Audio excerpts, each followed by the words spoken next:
Who gon' take it there? Who gon' take it there? Who gon' take it there? Who gon' take it there? Electricity, electricity, electricity, electricity. You know what's in the air. You know what's in the air. You know what's in the air. You know what's in the air. It's possibility.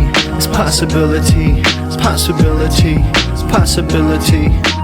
All right, so Adam Friedland had on this new content creator who has been going viral, Clavicular, and a lot of it seems a little bit manufactured, but there's also an organic element to it. He kind of came out of nowhere, comes from the sort of right-wing manosphere type of orbit, although that's not quite accurate enough because now that's branching off into different things, and there are many deep, dark corners of this type of movement that have kind of sprung out of the incel type of stuff, and like black pill, doom pill, that kind of stuff has turned into more mainstream ideologies. And so what you have is more mainstream looking figures who are professing those ideologies, and Clavicular is the perfect example of that because he's kind of posing as an expert on this thing about looks maxing, which really is claiming that he knows, or that there is a particular science to understanding exactly what makes a person attractive,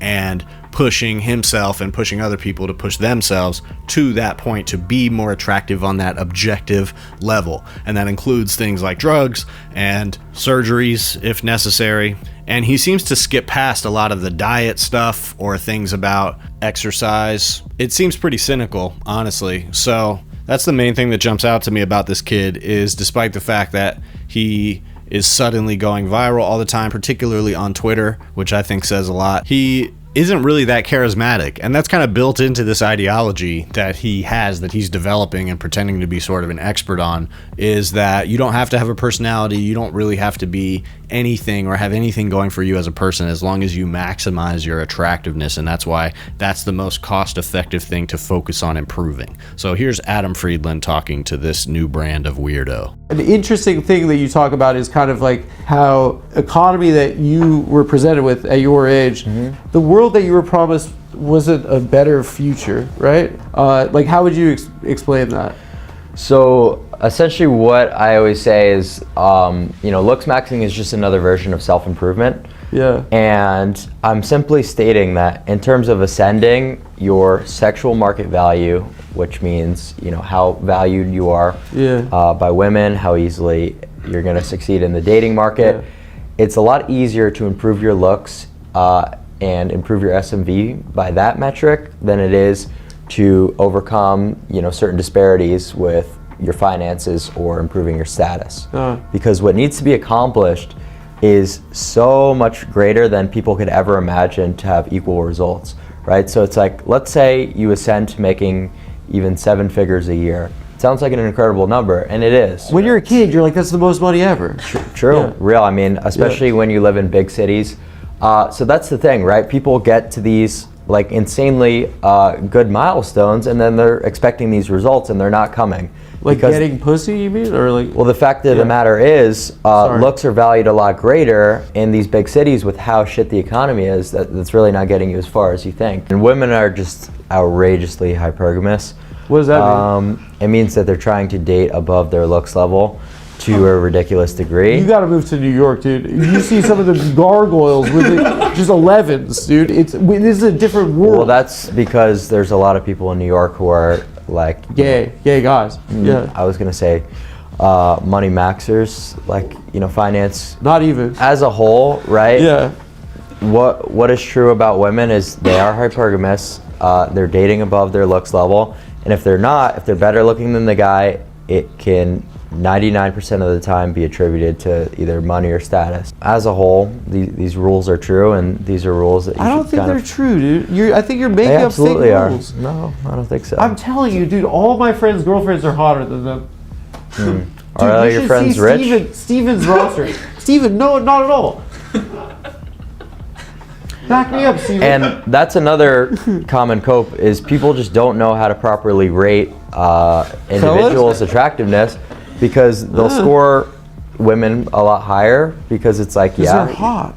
Exactly, but when you actually know the objective measurements, it doesn't become about sexual attraction, it's about mathematics, and you're able to be a lot more analytical with, you know, rating people. But what's sexy about math?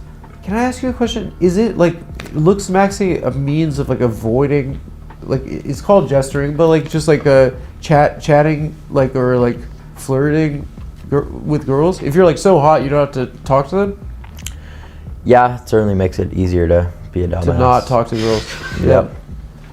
So I guess like what do you do day to day? Like what's your like kind of routine? A lot of it is pharmacology, right? So like using pharmaceutical. Drugs. Yeah.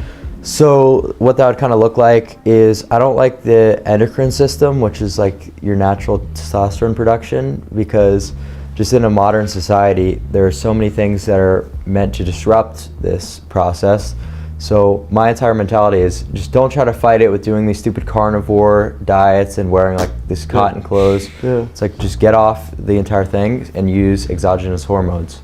Okay. So that's the first thing that I do is testosterone. What is that, like a syringe or? Yeah. So that's one.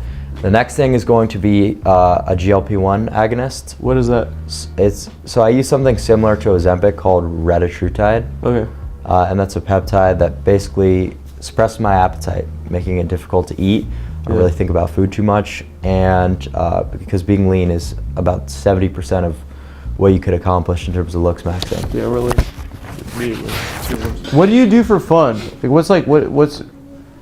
Dude, I'm gonna be honest. I don't do anything besides stream. Come on, bro. You gotta have fun sometimes.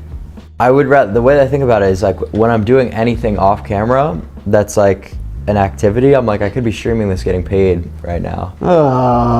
Come on, dude. You can't just make it. You gotta have you separate a little bit. Well, think about it, right? There's literally people who do shit like mini golf and bowling and like go and hang out with like, go to dinner dates with girls. Off stream, they're not getting paid, right? Yeah. Like, dude, doesn't that fuck with you a little bit? Like, there's people who actually do. You think that's what people are primarily doing, or you make dinner with your girl, you put on a girl show, stream it, bro. You do face. No, I don't know. I actually like want a private life, and I had to learn that. Dude, I want my fucking hourly streaming.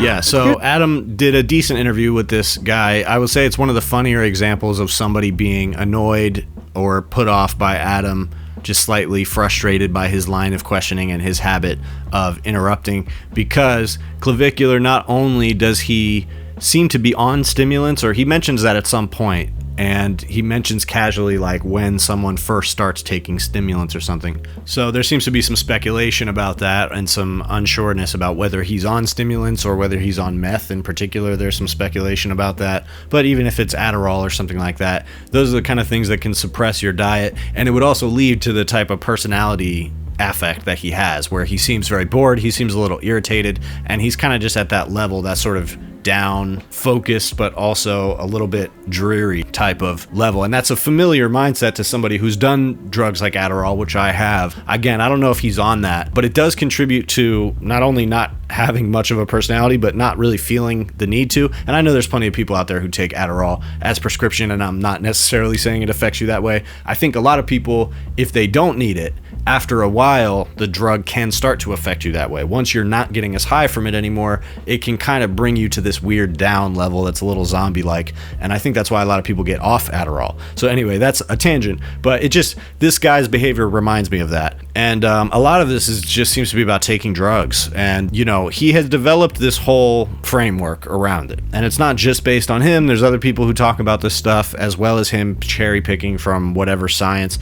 And that's the thing to me where this is like completely non-viable, because there's no reason to believe that this guy has any interest in actual science. And he talks a little bit about like statistics and things that are empirical or objective or whatever.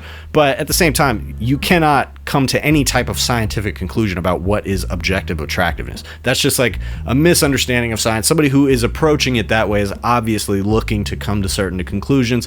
And so I'm sure there are charlatans out there, even with more higher levels of detail than Clavicular, that provide him the type of information that he repeats to his audience.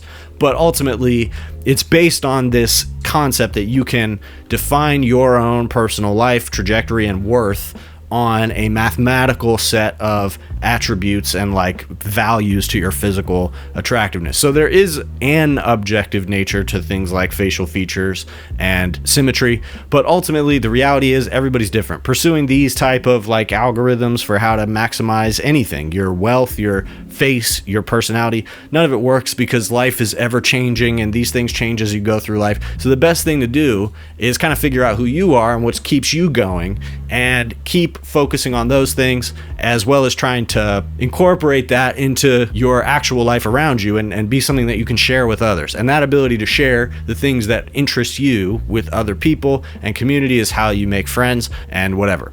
So, I mean, that's a pretty basic approach to life. But people like Clavicular are now appealing to a younger generation that is learning most of these things online. And I also grew up in that generation, sort of. It was different, but it was pickup artists and stuff when I was growing up. And Adam Friedland also touches on that a little bit because he's a little older than me, but same thing, where it was like in slightly deeper channels of the internet, back when it wasn't all so consolidated onto social media, you had different like types of charlatans and people that would give talks, or I think there was an MTV show at one point about pickup artists, and it was this whole culture sort of preying on the idea that you got a bunch of young boys out there who feel like they're not competitive enough when it comes to dating and when it comes to getting girls. It's this very objectified and gamified thing. Even when I was growing up, it felt very zero-sum, that like you have to be able to get girls, and it didn't feel like it was focused on like the type of person you are. So my point in saying all this is I can understand how kids now can fall into these type of channels where really the only thing they give a fuck about is how to make themselves like the most attractive to women, how to make it so that they can kind of get women to like them on command. That's sort of the goal here. That's what a person like Clavicular or pickup artists that still exist now, that's what they appeal to.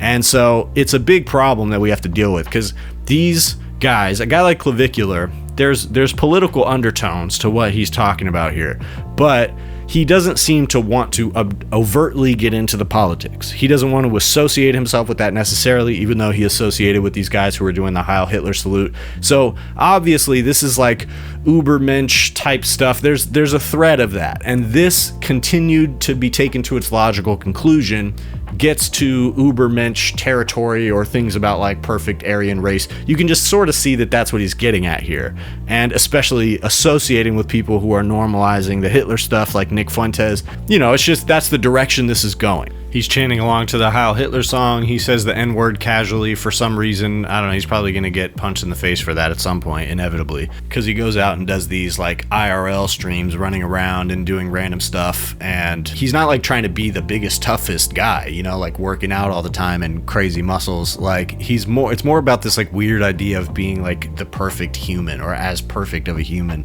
as you can be. So it gets into political territory, and really it's just a question of where is this dude gonna go once the looks maxing gimmick runs out of steam, because he probably right now looks at it like he's just gonna keep doing that, and it's gonna keep working, and it's gonna keep ascending his social media status. But really it's gonna hit a wall at some point, because the 12-year-olds that are watching him currently are gonna grow up and be 14 and 15-year-old, and then they're gonna move on to other things. And what's also gonna happen with this current like existing language and rhetoric that they're using is it's going to evolve, because it's a product of evolution of, you know, language from 4chan and all kinds of right-wing red pill forums and stuff. And he admits that, like, he's not the inventor of this language. He kind of just wields it, and he puts it in a way that attaches it to like a broader logic of what it means to be attractive or not attractive, and claims that there's a specific calculus to that.